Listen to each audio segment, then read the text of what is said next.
hoje. O assunto também nós já colocamos em spoiler no dia de ontem aqui, que seria o processo de facilitar a CNH, a emissão da primeira CNH, Carteira Nacional de Habilitação. E durante a entrevista, ele falou sobre a obrigatoriedade da autoescola, que inclusive representa um incentivo à legalidade no Brasil. Ele, inclusive, na oportunidade, fez questão de dizer no programa Bom Dia Ministro da empresa Brasil de Comunicação que 20 milhões de brasileiros dirigem sem carteira de habilitação. Marcos Rodrigues, vamos acompanhar esse trecho agora. 20 milhões de brasileiros dirigem sem carteira.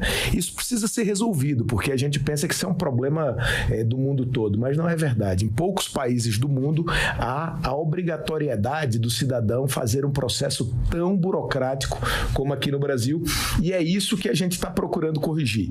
Por que vai reduzir o custo para as pessoas? Porque nós vamos permitir que o cidadão estude onde ele quiser.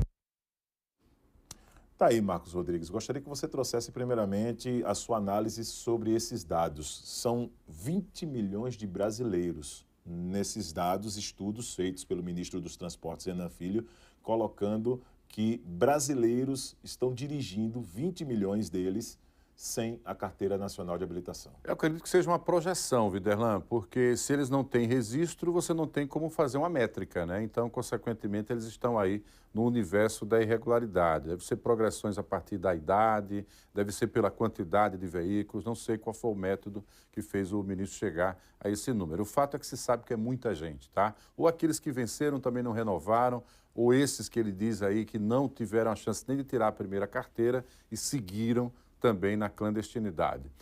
Essa discussão a respeito da não obrigatoriedade da presença na autoescola tem ganhado vulto, né? Tem ganhado repercussão, foi tema, inclusive, desse Bom Dia Ministro, ocupou um espaço importante. O ministro sabe que essa é a principal pauta do ponto de vista de entrega social para o governo federal. O governo encampou também essa proposta, tem impacto na questão da economia, porque se você dá condição dessa pessoa que não tem renda ter uma carteira de motorista, ela pode ter o seu primeiro emprego e mudar também toda a sua realidade de trabalho a partir do emprego literalmente com carteira assinada. Eu já me refiro à Azulzinha, né? A famosa Azulzinha. Tem um detalhe importante que a gente não pode esquecer. Há cerca de mais ou menos 5 anos, o CONTRAN, ele obrigou que as autoescolas fizessem um grande investimento, inclusive com a presença de simuladores, né? Lembro muito bem disso. Não é? Teve toda uma cobrança para que isso viesse a ocorrer. Tem autoescolas aí que se endividaram, né? Para fazer também essa compra.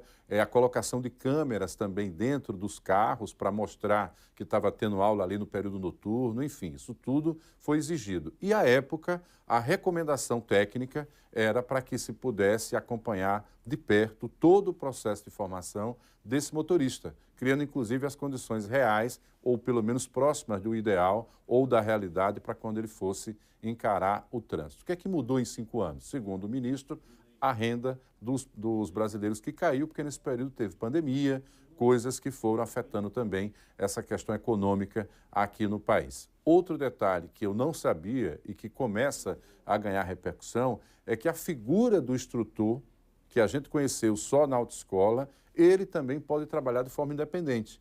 Então, eu posso formar um grupo com 2, 3 pessoas, não é? A partir dali, definimos um valor e esse instrutor ministrar essa aula, que é a aula prática, para que você possa vir a também fazer o exame de autoescola. Então, isso é uma novidade. Até então, a figura do instrutor era sempre ligada à estrutura da autoescola. Por isso que eu demorei para compreender como era você simplesmente dizer não à autoescola e depender daquele tio, paciente que vai ensinar você a dirigir.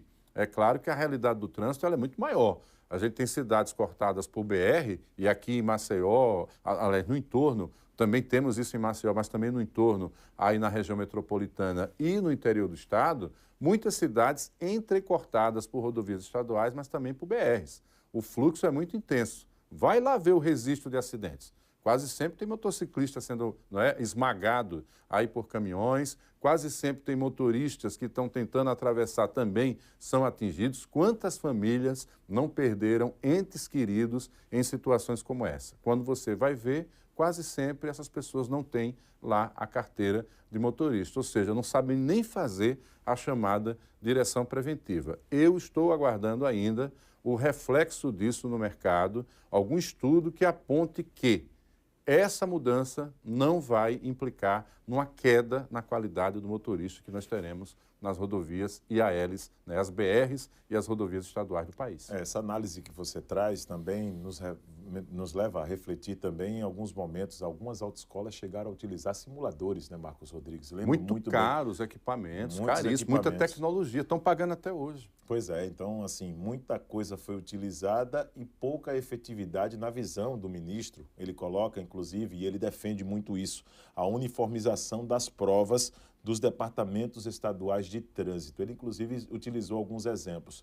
Para você, quando vai participar de uma prova, você se prepara para algumas disciplinas como matemática, física, português e, no caso das leis de trânsito, quando se coloca algumas questões importantes. Vamos uniformizar, ele diz aqui. Tinha prova que perguntava assim: se a gasolina é um hidrocarboneto, qual é a diferença da gasolina para o álcool? Ora, o cidadão não está se formando para ser químico. Ele está buscando a CNH para dirigir, para levar o filho na escola.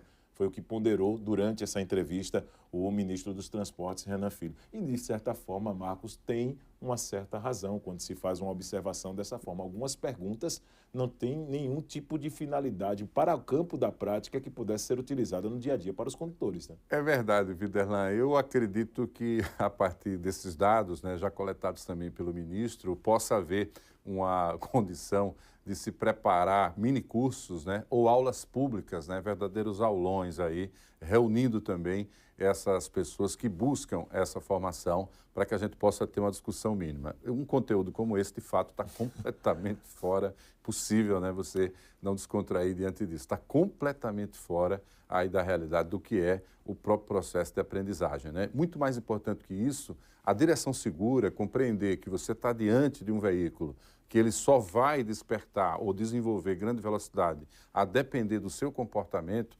ultrapassagem em locais de risco, né, a potência do veículo. Acho que é muito importante conhecer detalhes da potência, porque os carros de 1.000 cilindradas, muitas vezes em processo de ultrapassagem, e quase sempre isso acontece nas rodovias brasileiras, veículos longos, a potência do motor de um carro de 1.000 cilindradas, com ar-condicionado ligado, ela reduz muito. E muitos motoristas não sabem que há essa técnica ali, de repente, para você ganhar um pouco mais, desliga o ar-condicionado para ter um pouco ali de capacidade, né, para ultrapassar. Mas entender essa lógica, né, que funciona, que faz com que o trânsito funcione, é fundamental, porque isso tudo é reflexo de cálculo. São engenheiros que passam anos fazendo estudos, pontos de curva, pontos de ultrapassagem. Então, se não houver uma interatividade com quem está se formando, você realmente pode ter um resultado muito trágico nas estradas. E para botar um ponto final nesse assunto, Marcos, e passarmos para a próxima notícia, a perspectiva é que haja um conteúdo padronizado sobre a legislação, direção defensiva e meio ambiente. Ele, inclusive, reforçou, Renan Filho, que a obrigatoriedade do problema continuará exigindo a prova e falou ainda que haverá oferta gratuita pelo governo de cursos preparatórios para o teste. Pois é, parece que estávamos afinados aí com esse discurso, né? Um detalhe importante, acredito ser relevante, que talvez possa entrar na pauta, seria a não obrigatoriedade de forma gradual. Digamos que fosse estabelecido um tempo, 3 ou 4 anos, para que de forma gradativa isso fosse sendo liberado. Ou até mesmo a criação de um fundo para viabilizar a chamada CNH social. Ideia que, inclusive, surgiu no período que o próprio governador ainda administrava Alagoas. Eu me lembro desse projeto, surgiu ali, à época, pelo deputado Tarcísio Freire, deputado que não foi reeleito, né, se popularizou quando chegou com um boi, montado num boi lá na Assembleia, quando ganhou o seu mandato. Em princípio, as pessoas não entendiam muito a proposta, mas era um modelo que já estava sendo discutido em nível de Brasil. Então, são alternativas que podem vir a enriquecer também esse debate. Viderlan. Vamos voltar ao assunto.